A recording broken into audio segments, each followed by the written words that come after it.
All right, it's one of those bowl games with a question of motivation and incentive. A couple of big programs coming off down and disappointing seasons. When Miami takes on South Carolina in the Independence Bowl, we bring in Cam Underwood of Underwood Sports and also the State of the U to talk it up from the Cane side. Hey, Cam, how are you?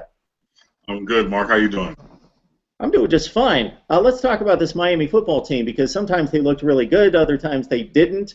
I saw the Florida State game. They should have won that. They were up 16. Hate to bring that up. But then I see the scores against Pitt and Virginia, and I'm trying to figure out how that happens because they're okay football teams, but I don't think they're nearly as talented as the U. Of course, I could expect the Louisville effort because that was right out of the gate with a freshman quarterback. So can you help me sort through this football team? Yeah, the turning point was really the Florida State game. That was the game that we've been building towards, I think.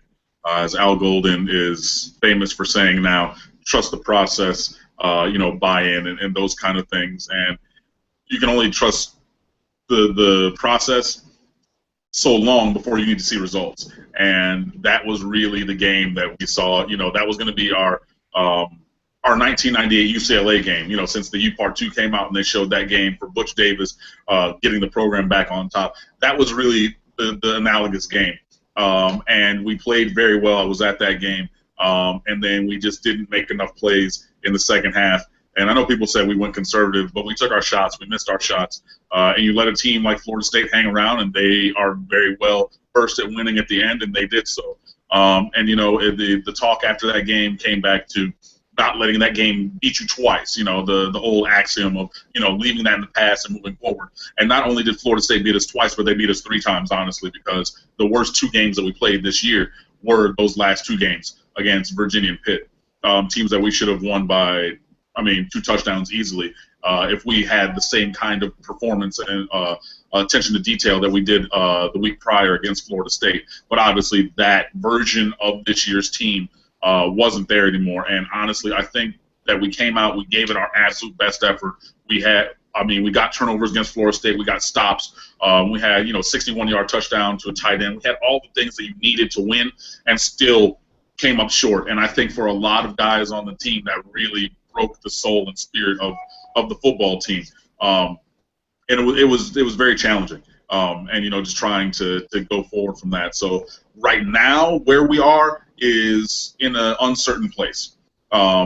Last week, Al Golden said that last year, going into the bowl game against Louisville, he felt that maybe the team had a bit too much fun since we had not been to a bowl game in quite some time. So it was more of a fun experience, not a work experience. You still got to play the game. You still have to win. I know that you get the gift bag and you get the media opportunities, and you get the going to the hospital, to deal with or to meet the kids, and you do all those other things that are ancillary to football. But we hit so many of them that we forgot the main focus and goal is always to win football game.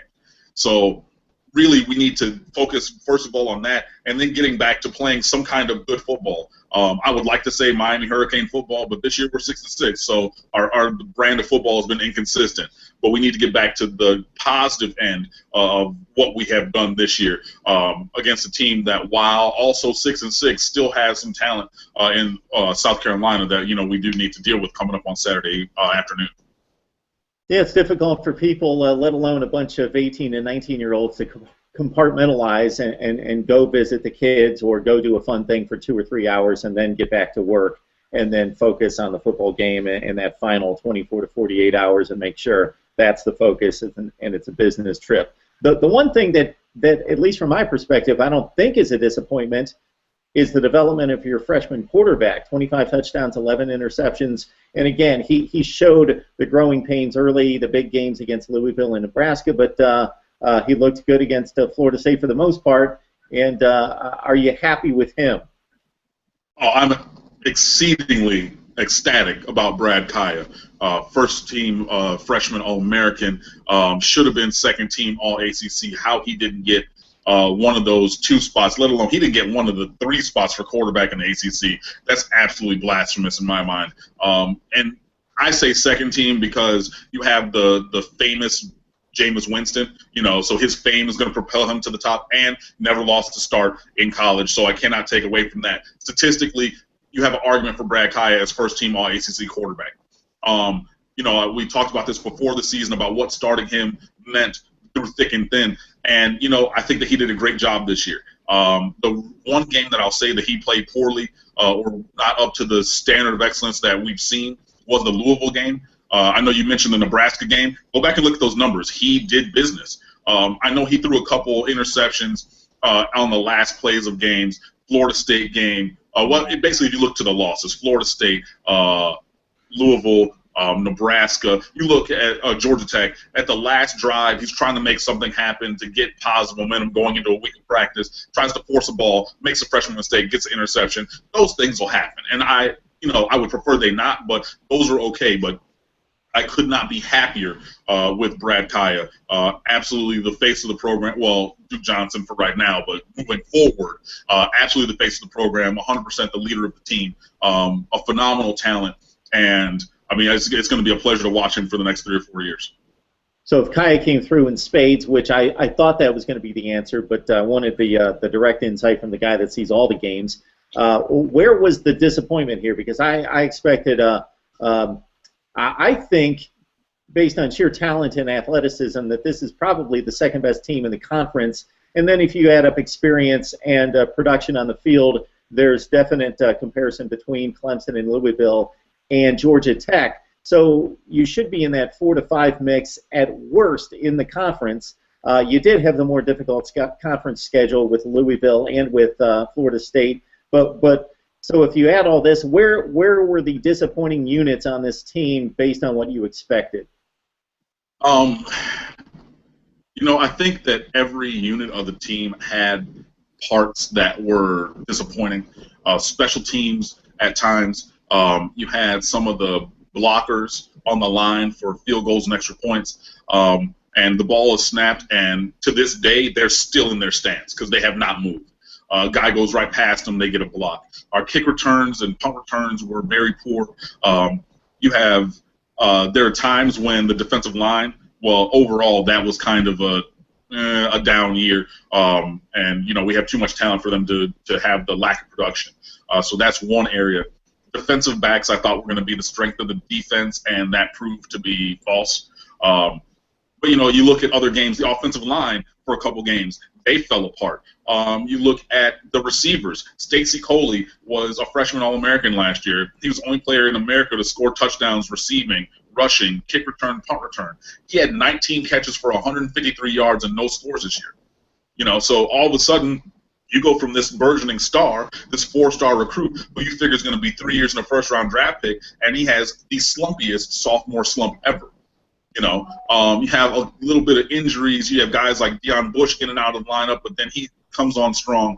But it was not necessarily one thing that failed us. It was the sum of the parts, kind of a thing. You have 2 or 3 players and areas per game that are messing up, and all of a sudden now you're down a bunch of touchdowns. And throughout the year, the one thing I'll say is our third down conversion rate, that was not positive.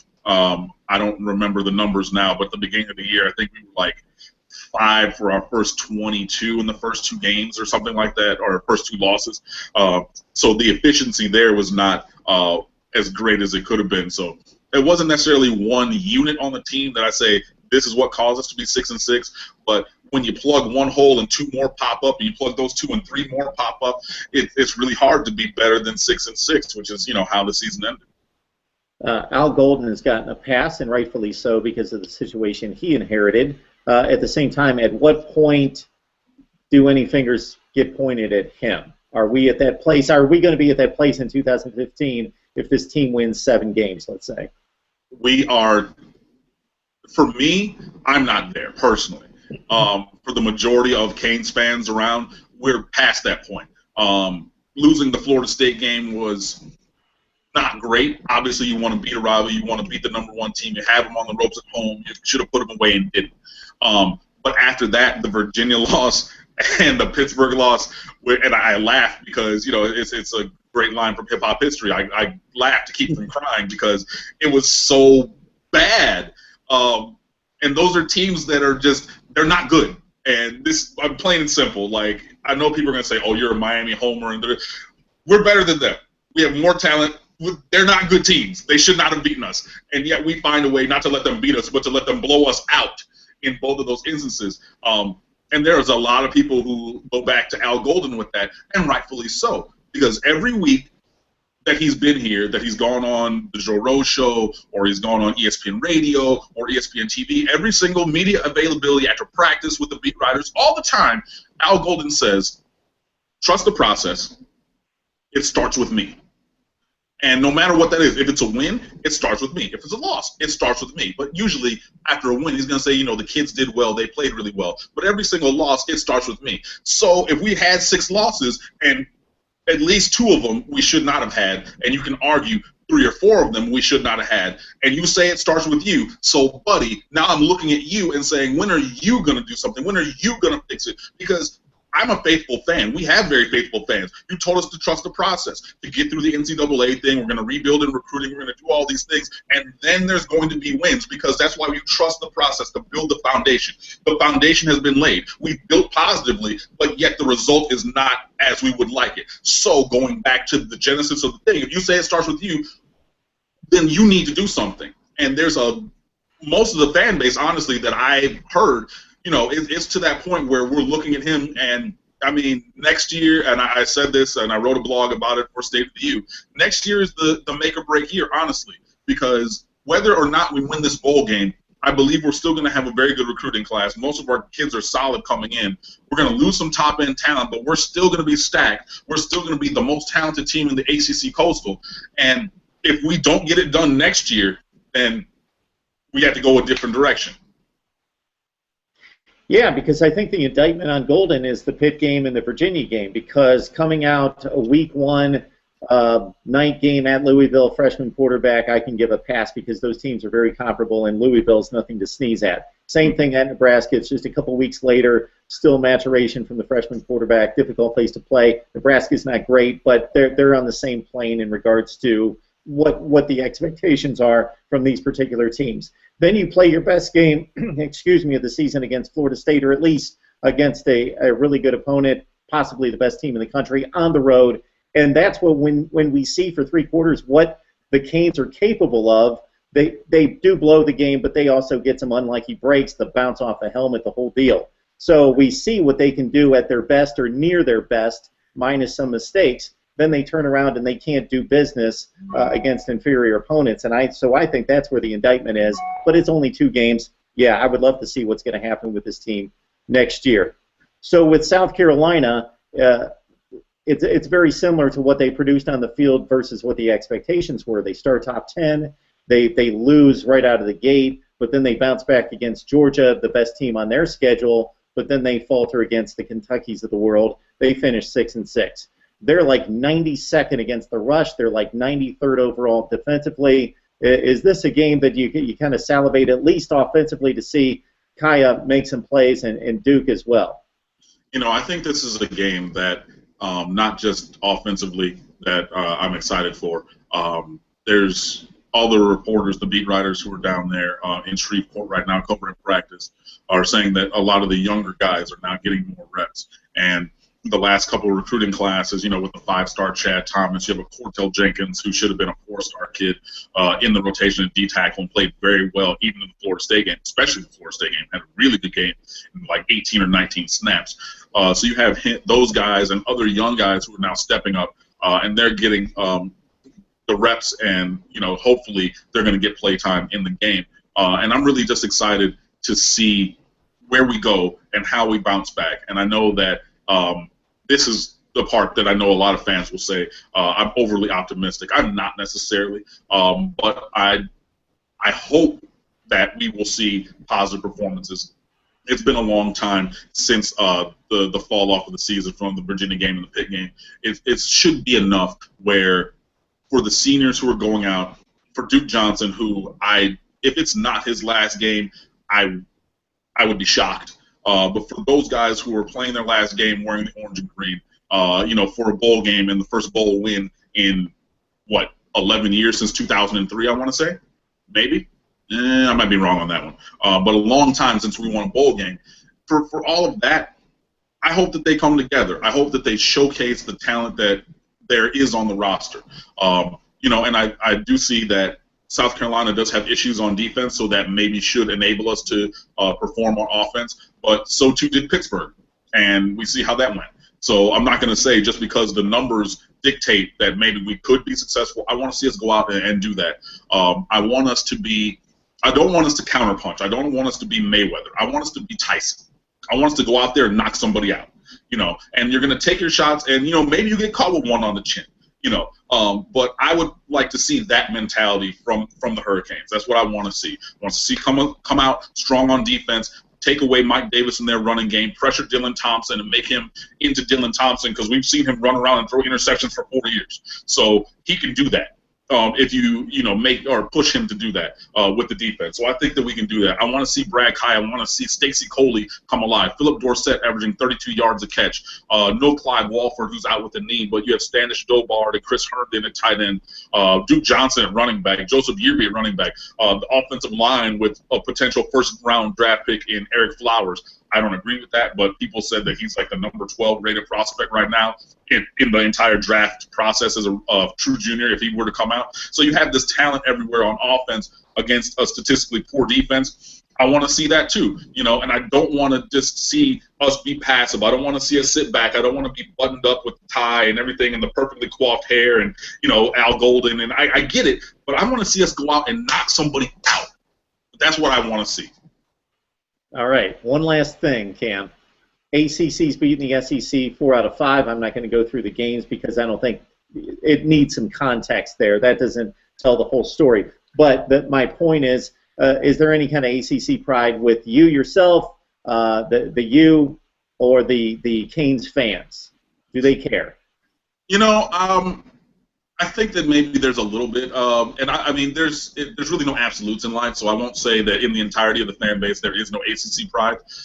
It is true. I think that there are some who do have ACC pride. I would like to see the ACC teams win, just for, as you're going back and looking at the season, okay, if we lost to a Georgia Tech and they win a good bowl game, hey, maybe that mitigates that loss a little bit. I don't believe so, but, you could write that narrative.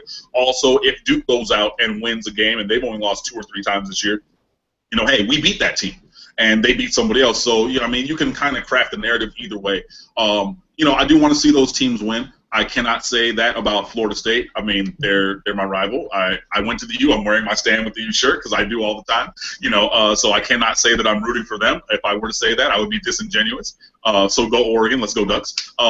But overall, at the end of the day, I think that hopefully with a bunch of ACC wins, then I think that fans and media around the country, if with another strong bowl season from the ACC conference, which is talked about very down in football, and I get that because you have Clemson, who's a 2-loss team, you have Florida State, who's an undefeated team, and then largely you have garbage in the Coastal Division.